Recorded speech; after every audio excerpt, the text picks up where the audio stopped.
Assalamualaikum mga papadayan. Ngayon gagawa tayo ng garlic butter salmon. Yung garlic dito mga papadayan, niluto na yan siya sa air fryer.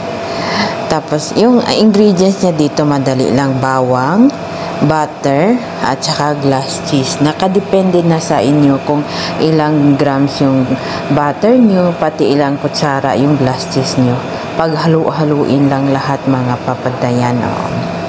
Yung iba naglalagay sila ng coriander leaves, pero sa akin wala ng coriander leaves kasi mas masarap yung lasa niya pag plain lang yung ginagawa. Tapos lagyan ng mozzarella sa itaas. Tapos mamaya i-bake natin siya para ipa-golden brown natin or light brown lang mga papadayan. Ayan na mga papadayan, no? Malapit na siyang maluto. Ayan, ready to serve ng mga papadayan. Maraming salamat sa panonood ng aking video.